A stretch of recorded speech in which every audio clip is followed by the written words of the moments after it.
Да, како што кажавте, екипата на телевизија 24 три дена ќе престојува тука во Брисел, најмногу во седиштето на НАТО, на Алијансата, и тука се одржува министерски состанок на земјите членки, каде ќе бидат присутни сите министри за одбрана, меѓу кои и министерката за одбрана на Северна Македонија.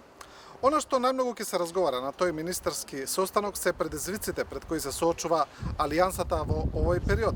Еден од нив е она фамозно зголемување на трошоците за одбрана, проблем кој стално се зборува меѓу членките на Алијансата, но сега генералниот секретар Јенс Столтенберг вели дека таа состојба се подобрува, дека се повеќе земји членки го зголемуваат тој процент за одбрана и се проценува дека некаде до 2025 година сите земји ќе трошат најмалку 2% од бруто домашниот приход за потребите на одбраната.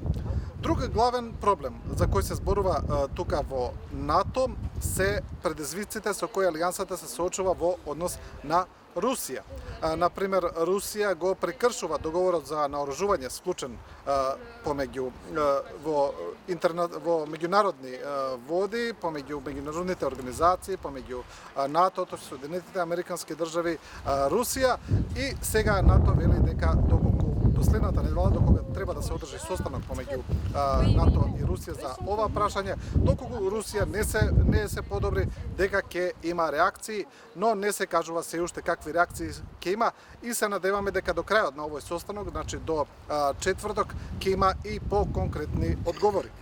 Она што сепак исто така ја интересира екипата на телевизија 24 тука се состојбите кои се поврзани со Македонија во однос на влегувањето во Алијансата, и тука велат генералниот секретар, но и другите представници дека речиси се е јасно, Македонија е де факто членка на Алијансата, само тече процесот на ратификација кој според сите проценки, па и според проценките на Алијансата, има голема можност да заврши до крајот на годината.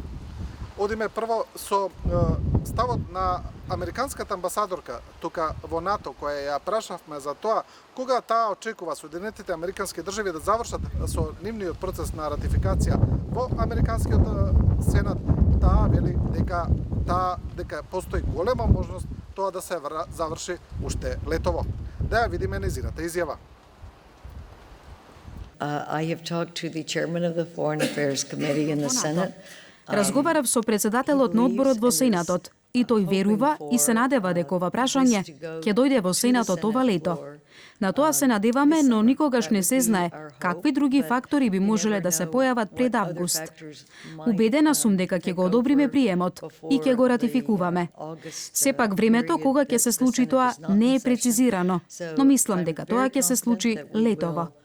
Мислам дека целата оваа политика на отворени врати и да се зајакнат државите кои сакаат да бидат дел од НАТО, и веруваме во секоја земја која ги прави неопходните работи, која спроведува реформи, има демократија, владење на правото, човекови права.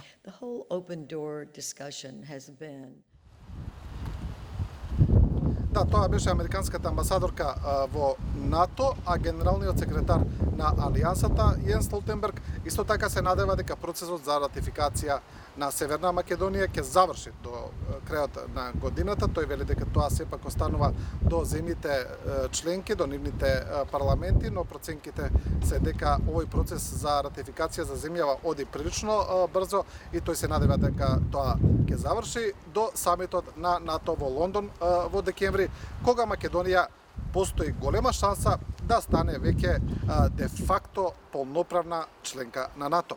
Да ја видиме и неговата изјава. And as you say, the ratification process goes quite fast. Процесот на ратификација се одвива брзо. Нормално е. Во случајот на Црна Гора траеше 1 година. Јас не сум тој кој одлучува, туку парламентите на 29 земји членки на НАТО, и би било добро ако тоа се случи до декември. Да, тоа беше и изјавата на Јенс Столтенберг, а како што кажав, алијансата ќе се фокусира тука на големите проблеми кои ја мачат организацијата, на геополитичките случувања, но најголем акцент ќе биде ставен на зголемувањето на трошоците за одбрана, на односите со Русија. Сега се најавува веќе и нов проект, нова фаза на делување на НАТО, тоа е и вселенската одбрана, ќе се разговара и за тоа, но и како што најавија и генералниот секретар Столтенберг и американските представници и проблемите околу Иран ќе бидат доведени во прашање тука, бидејќи иако НАТО не е директно вклучена во оваа проблематика, сепак Соединетите американски држави се и ќе се разговара и за таа ситуација и за тоа можеби околу некое можно идно НАТО делување во насока на проблемите околу Иран и можеби на некоја таму интервенција. За сега тоа е, екипата на телевизија 24 останува тука во Брисел, ќе го следиме министерскиот состанок и се надеваме дека во идните денови ќе имаме уште повеќе информации кои се однесуваат на тоа што ќе се случува тука. Студио.